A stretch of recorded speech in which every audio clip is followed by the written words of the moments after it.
যে বৈধতার কারণ সেটা ঋতুস্রাব বা প্রসবোত্তরকালীন রক্তস্রাব অবস্থায়। এই সময় রোজা ভাঙা বৈধ নয়, রোজা ভাঙা জরুরি, শুধু বৈধ নয় জরুরি। বৈধ নয় মানে কি, যে রাখলে চলবে তাই না, যেমন সফর অবস্থায়। এই অবস্থায় কি রাখলে চলবে না, অতএব এইভাবে লেখা ঠিক হয়নি, এইভাবে একসঙ্গে লেখা ঠিক হয়নি। যেমন ওখানে পুরো বললাম মাকরু, এখানে সে তাই কি এই সময়ে প্রসবোত্তর মানে যে নিফাস বলা হয়, বাচ্চা হওয়ার পরে যে খুন আসে, অথবা মাসিক যেটাকে বলা হয় মাসে মাসে যে খুন আসে, সেই খুন অবস্থায় রোজা রাখা বৈধ নয়, সে রোজা রাখতে পারে না। যেমন তার জন্য নামাজ পড়া বৈধ নয়, নামাজ মাফ কিন্তু পড়লে হবে না, নামাজ পড়াও বৈধ নয়। বেশ, 4 নম্বর হচ্ছে এমন ব্যক্তিকে মুক্তি করার জন্য রোজা ভঙ্গ করা জায়েজ যার বিনাশ হওয়ার আশঙ্কা করা হচ্ছে। এখন একটা লোককে বাঁচাতে হবে, একটা প্রাণ বাঁচাতে হবে, আর তাকে বাঁচাতে হলে রোজা ভাঙতেই হবে বা রোজা ভেঙে যাবে। তখন কি করা যায় হুজুর? তখন আপনার জন্য রোজা ভাঙা জায়েজ, তখন আপনার জন্য রোজা ভাঙা যায়। অনুরূপ গর্ভকালীন এবং স্তন্যপান করার সময় রোজা ভঙ্গ করা যায় যদি রোজার কারণে মা অথবা সন্তানের ক্ষতি আশঙ্কা থাকে। আগে বলা হলো এইসব কারণে রোজা ভঙ্গ করা বা কাজা করা, রোজা ভেঙে কাজা করা যায়। আর কোন সময় যে ভঙ্গ করা যায় হুজুর? যখন আপনার প্রাণহানি হবে, প্রাণহানির আশঙ্কা হবে। মনে করুন সেহরি খেতে পাননি, আর সেহরির সময় পানিও খেতে পাননি, আর আপনাকে কাজ করতে হয় বিল্ডিং কনস্ট্রাকশনে, যেমন এরা করে শক্ত কাজ কিংবা চাষের কাজ, খুব ভারী কাজ, কিংবা সশ্রম যারা কারাদণ্ড থাকে, পাথর ভাঙতে হয়, কি করতে হয়, যারা পাথরের কাজ করে তাদের তো পেটে খাবার পানি কমসে কম পানিটাও থাকতে হবে। এখন এমন এক পর্যায়ে 2 কি 3 কি 4টের সময়ে মানে রোজা খোলার 1 ঘন্টা কি 2 ঘন্টা আগে এমন অবস্থা হয়ে গেছে দান যায়, তখন তার জন্য রোজা ভাঙা জায়েজ। কতটা পরিমাণ খাবে? যতটা পরিমাণ খেলে তার জান, বুঝতে পেরেছেন? এই জন্য রোজার দিনে খাওয়া হারাম, কিন্তু ওই সময়ে তখন জায়েজ। যেমন শুয়োর খাওয়া হারাম, কিন্তু যখন এমন জায়গায় পৌঁছবেন যেখানে শুয়োর ছাড়া কোনো খাবারই নেই, তখন কি করবেন? জান বাঁচানোর জন্য ততটুকু পরিমাণ খাবেন যতটুকু পরিমাণে আপনার জান বেঁচে যাবে। ঠিক আছে? নাকি জান বাঁচার পরও খেতে থাকবে? অন্য খাবার খাইলাম, হ্যাঁ, তো অন্য খাবার না থাকলে তো খেতে জায়েজ আছে আপনার। ঠিক আছে, এবার চলুন একটু আগে যে আলোচনাগুলো করছিলাম আর একটু বিস্তারিত সহকারে। রোজা নষ্ট হয় কিসে কিসে?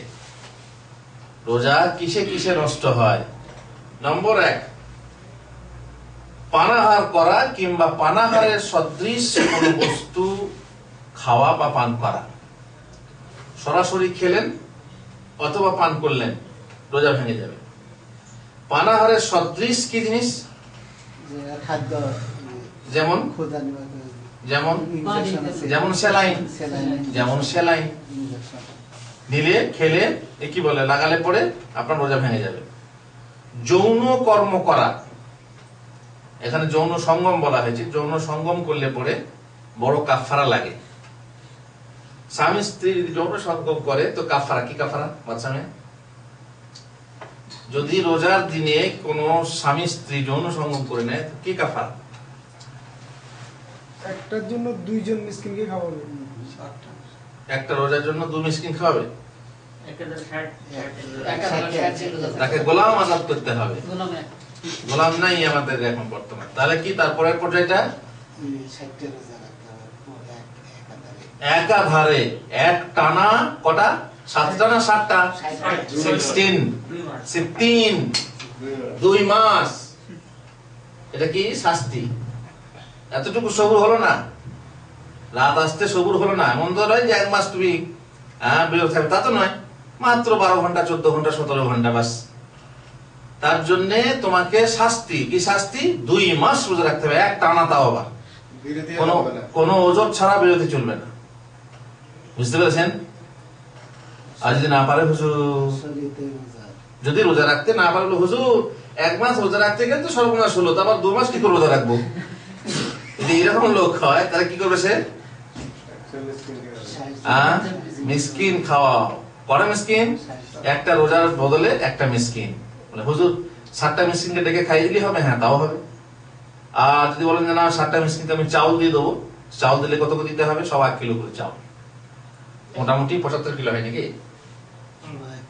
75 কিলো হয়তো, 60 সওয়া কিলো 75 কিলো হয়। 75 কিলো চাউল আপনি 60 জন মিসকিন বা তার কম মিসকিনকে বন্টন করে দেন, আপনার রোজার কাফারা আদায় হয়ে যাবে। হুজুর অতগুলো চাউল দেওয়ার যদি ক্ষমতা না থাকে তাহলে তো আপনি মিসকিনই, তাহলে তো আপনি নিজেই মিসকিন। আপনি কাফারা টাফারা খোঁজেন, আপনি খান। মোট কথা বিশাল জিনিস এটা। রোজা ইচ্ছাকৃত ভঙ্গ করা, আপনি যদি ইচ্ছা করে খেয়ে ভঙ্গ করেন তখন কিন্তু এই কাফারা নাই। কাফারাটা কিসে? স্বামী স্ত্রী মিলন করলে। বুঝতে পেরেছেন? স্বামী স্ত্রী মিলন করলে। ব্যভিচার করে যদি কেউ করে সেটা তো আরো কঠিন জিনিস। হুজুর যদি কেউ স্বামী স্ত্রী মিলন না, এমনি যদি কোনো যৌন ক্রিয়া করে বীর্যপাত করে তাহলে তাতেও রোজা নষ্ট হয়ে যাবে। তওবা করতেই তো হবেই, যেহেতু গুনাহ হবে, বিরাট গুনাহ। আর রোজা ভঙ্গ করা গুনাহ আপনারা জানেন কত বড় গুনাহ। মুহাম্মদ রাসূলুল্লাহ সাল্লাল্লাহু আলাইহি ওয়াসাল্লাম দেখলেন যে একটা লোককে খাসি টাঙানোর মতো টাঙিয়ে দেওয়া হয়েছে। তার মানে পায়ের রগে এইভাবে উপর দিকে তুলে দিয়ে পাটাকে ঝুলিয়ে দিয়ে মুখটাকে নিচের দিকে রাখা হয়েছে। কষ্ট হবে না? হবে না? আল্লাহ আল্লাহ। তাহলে রাসূল সাল্লাল্লাহু আলাইহি ওয়াসাল্লাম জিজ্ঞেস করলেন যে কি ব্যাপার, এই লোকটা কি করেছিল যে সাজাই? বললেন যে এই সেই লোক যে ইফতারি টাইম হওয়ার আগে ইফতারি করে নিত। একটু আগেই শুনলেন যে ইফতারি তাড়াতাড়ি করতে হবে, তাই না? তাড়াতাড়ি করতে হবে মানে এই নয় যে ইফতারি টাইম হওয়ার আগে ইফতারি করে নেবে। ইফতারি টাইম হওয়ার আগে ইফতারি করে নিত, কারণ রোজাটা পরিপূর্ণ করতো না। অথচ আল্লাহ কি বলেন সুম্মা আতিম্মুস সিয়ামা ইলাল লাইল। ও কিন্তু ইতমাম করতো না, পুরো করতো না রোজাটা। তার জন্য শাস্তি হলো এইভাবে ঝুলন্ত অবস্থায় তাকে শাস্তি। আর যদি আপনি একটা রোজা ইচ্ছাকৃত নষ্ট করেন তাহলে তার শাস্তি কি হওয়া উচিত? এভাবে নষ্ট করলে তার শাস্তি আছে। আর যে জিনিসটা এখন নয় পরে করলেও হবে, পরে চান্স আছে, সেই জিনিসটা যদি আপনি করেন তাতেও আপনার এই বড় শাস্তি, এই বড় শাস্তি। হুজুর প্রশ্ন হলো যে স্বামী স্ত্রী দুজনকে কাফারা লাগবে না একজন দিলেই হবে? যদি স্ত্রী সম্মত থাকে, যদি স্ত্রী সম্মত সহকারে এই কাজ ঘটিয়ে থাকে তাহলে স্ত্রীকেও কাফারা লাগবে আলাদা, 2 মাস রোজা রাখতে হবে, আর স্বামীকেও 2 মাস রোজা রাখতে হবে। আর যদি স্ত্রী বাধ্য হয়, কোন ক্রমে সে মানে রুখতে পারেনি, তাহলে তার কথা ধর্ষণের পর্যায়ে পড়ে যাবে, তার গুনাহ হবে না এবং তার রোজাটা তো নষ্ট হবে, রোজাটা কাজা করলেই হবে। এই জন্যই শুধু কাকে কাফারা লাগবে? স্বামীকে কাফারা লাগবে। এই হলো মোটামুটি যৌন মানে কাজটা বা এখন যদি কেউ যৌন ক্রিয়া অনিচ্ছাকৃত হয়, কোন যৌন ক্রিয়া যদি অনিচ্ছাকৃত হয় কিন্তু কিংবা পানাহার যদি অনিচ্ছাকৃত হয়, এখানে ইচ্ছা অনিচ্ছা পার্থক্য আছে, তাই না? কেউ যদি অনিচ্ছাকৃত পায়খানা কি বলে পানাহার করে তাহলে তো রোজা ভাঙবে? ভাঙবে না। অনিচ্ছাকৃত কেউ যদি খায় তো মুহাম্মদ রাসূলুল্লাহ সাল্লাল্লাহু আলাইহি ওয়াসাল্লাম বলেছেন আল্লাহ তাকে খাওয়ায়। কি ব্যাপারে? কিভাবে? মনে করুন আপনার ফলের বাগান আছে, আপনি রোজা রেখেছেন ভুলে গেছেন, গিয়ে যাচ্ছেন হঠাৎ করে একটা ফল তুলে মুখে ভরে নিলেন, খেতে লাগলেন, হঠাৎ করে রোজা রেখেছি ফেলে দিলেন, রোজা ভাঙবে? ভাঙবে না। তেমনি অনিচ্ছাকৃত যদি কেউ যৌন ক্রিয়া করে নেয়, হয়তো বা তারা ফজরের পর ঘুমিয়ে আছে, খেয়াল নেই, ঘুমে ঘুরে উঠে বাই চান্স হয়ে গেছে, রোজা ভাঙবে? না। এরকম তো হয় না সাধারণত, তবু মশলা বলা হচ্ছে আর কি। যদি এমন কোন বেখেয়াল মুগাফফাল যাকে বলে আর কি, উদাসীন কোন স্বামী স্ত্রী হয় যে বুঝতেই পারলো না রোজা রেখেছে, আলাদা কথা, রোজা ভাঙবে না, বলা হয়েছে মশলা। আর যৌন ক্রিয়া যে অনিচ্ছাকৃত হয়, যেমন স্বপ্নে যৌন ক্রিয়া সত্য সত্য যৌন ক্রিয়া হয়ে আপনার বীর্যপাত হয়ে গেছে, এটা কি ইচ্ছাকৃত? অনিচ্ছাকৃত। তাদের কি রোজা ভাঙবে? দিনের বেলায় শুয়েছিলেন, হঠাৎ করে নাইট ফলস হয়ে গেছে, যাকে নাইটে নয় দিনেই, কিন্তু হ্যাঁ, তো এখন সেই ক্ষেত্রে রোজা ভাঙবে? রোজা ভাঙবে না, এটা হচ্ছে অনিচ্ছাকৃত। তারপরে ঋতুস্রাব কিংবা প্রসবোত্তরকালীন রক্তস্রাব হলে আপনার রোজা ভেঙে যাবে। ইচ্ছাকৃত বমি করলে, দেখেন ইচ্ছাকৃত বমি করলে রোজা ভাঙবে। তার মানে হলো অনিচ্ছাকৃত যদি বমি হয়ে যায়, কেউ সামালতে না পারে, দমন করতে না পারে, হয়ে গেল বমি, একটা বিশ্রী গন্ধ দুর্গন্ধ এলো, হয়ে গেল পেটে ব্যথার কারণে হয়ে গেল আপনি বমি, তাহলে পরে তার রোজা ভাঙবে না। মুখ ভর্তি হোক বা মুখ ভর্তি না হোক, রোজা ভাঙবে না। তো ইচ্ছাকৃত বমি কি করা হয় হুজুর? আঙুল ভরে বমি করে। কেন? অনেক সময় মাথা ব্যথার জন্য, মাথা যন্ত্রণা করছে বলে, অনেকে বলে বমি হলে ভালো হয়ে যাবে, নিয়ে আঙুল ভরে বমি করে। কিংবা পেটে যন্ত্রণা হচ্ছে বলে কি বমি করে দিলে পরে যন্ত্রণা থেমে যাবে, আঙুল ভরে বমি করে। কিংবা কোন দুর্গন্ধ শুনে নিজেকে ইচ্ছা করে বমি করে, তাহলে পরে তার রোজা ভাঙবে, নচেত ভাঙবে না। এখানে বলা হচ্ছে অতিরিক্ত পরিমাণে রক্ত বের করলে রোজা ভাঙবে। এই জন্যই অবশ্য বললাম মতভেদ আছে।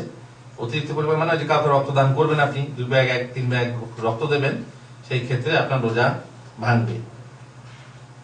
আর 7 নম্বর কারণ বলা হয়েছে রোজা ভঙ্গ করার নিয়ত করলে। আপনি নিয়ত করেন যে ঠিক আছে রোজা রাখবো না, তাহলে রোজা ভেঙে যাবে।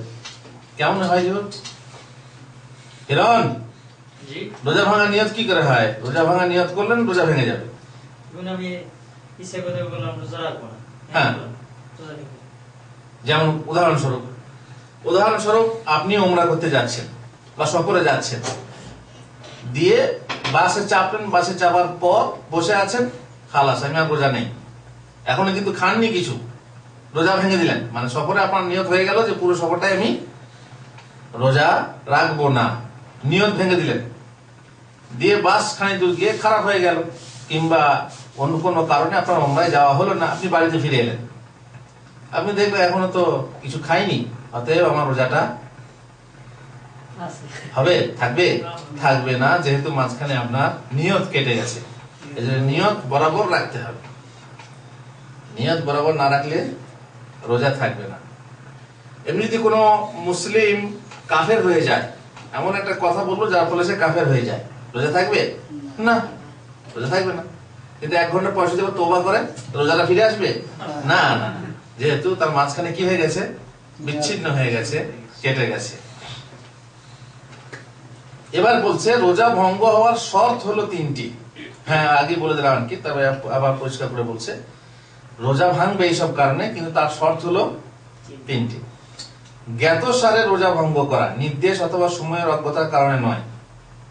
মানে জেনে শুনে রোজা, এইসব গুলো কোন একটা জেনে শুনে করলে পরে তবে রোজা ভাঙবে, না জেনে করলে রোজা ভাঙবে না। কেমন হুজুর?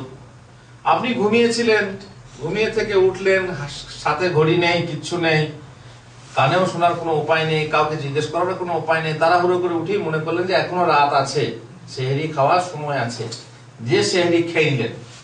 তারপরে আপনি সেহরি খেয়ে একটু খোঁজ খবর নিয়ে দেখছেন যে আপনার সেহরি খাওয়াটা ফজরের পর হয়েছে, রোজা হবে না? হবে না?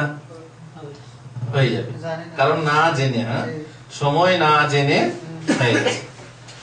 আকাশে খুব মেঘ আছে, ইফতারের সময়ে খুব মেঘ আছে, ঘড়ি নেই বা আপনার সেরকম জানার কোনো সুবিধা নেই, এমন জায়গাতে আছেন, আপনার মনে হলো যে সূর্য ডুবে গেছে, দিয়ে ইফতারি করে ফেললেন।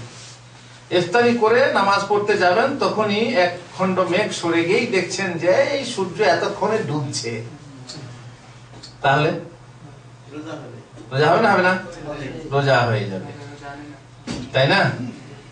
অনেক সময় এয়ারপোর্টে ইফতারি করে জাহাজে চাপে, জাহাজ যখন আকাশে ওঠে তখন সূর্য দেখা যায়, রোজা হবে না? হবে না? হবে, কারণ আপনি ঠিক সময়ে ইফতারি করেছেন, পরে কোন কারণে সূর্য দেখা গেছে, তাতে আপনার ক্ষতি হবে না। তাহলে জ্ঞাতসারে হতে হবে। 2 নম্বর হচ্ছে স্মরণ অবস্থায় হতে হবে, মানে ইচ্ছাকৃত হতে হবে, ভুলবশত নয়। যদি ভুলবশত খেয়ে ফেলেন, ভুলবশত যদি কিছু করে ফেলেন, তাহলে পরে আপনার রোজা ভাঙছে না, ভাঙবে না। স্বেচ্ছায় হতে হবে, মানে কেউ যদি বাধ্য করে আপনাকে, জবরদস্তি করে, খা নাহলে তোকে শুট করে দেবো, হ্যাঁ খাবি না তো খা বলছে, তোকে মেরে ফেলবো, যদি কেউ জোর করে খায় তাহলেও কি হবে, রোজা ভাঙবে না। এই জন্যই যা মনে হয় যে যদি কোনো স্ত্রী তার স্বামীকে বাধা দিতে না পেরে যদি সহবাস করে ফেলে তাহলে তার রোজা ভাঙবে না, তাহলে তার রোজা ভাঙার কথা নয়, যেহেতু সে চেষ্টা করেও পারেনি। এই হলো 3টে শর্ত। রোজা কাজা করা, যে ব্যক্তি রমজানের একাধিক রোজা অন্য কিছু দ্বারা ভঙ্গ করবে, স্ত্রী সহবাস বা অন্য কিছু দ্বারা ভঙ্গ করবে, তার প্রতি উক্ত রোজা কাজা করা ওয়াজিব। আর যদি রমজান মাসের রোজা সহবাস দ্বারা নষ্ট করে তাহলে তার প্রতি উক্ত রোজা কাজা করার সাথে সাথে কঠোর কাফফারা ওয়াজিব হয়ে যাবে। আর কঠোর কাফফারা হলো যে তখন বলছে একটি কৃতদাস মুক্তি করা, যদি এর ক্ষমতা না হয় বা না পাওয়া যায় তাহলে অবিচ্ছিন্ন ভাবে মানে ধারাবাহিক ভাবে 2 মাস রোজা রাখা, যদি এতেও অক্ষম হয় তাহলে 7 জন মিসকিনকে খাদ্য দান করা। এই হলো আপনার রোজা ভঙ্গর কারণ সমূহ এবং রোজার আদব সমূহ। বাকি অন্যান্য রোজার কথা ইনশাআল্লাহ পরে বলা হবে। কাটতে গেলে রক্ত বাইরে হয়। কেটে রক্ত বের হলো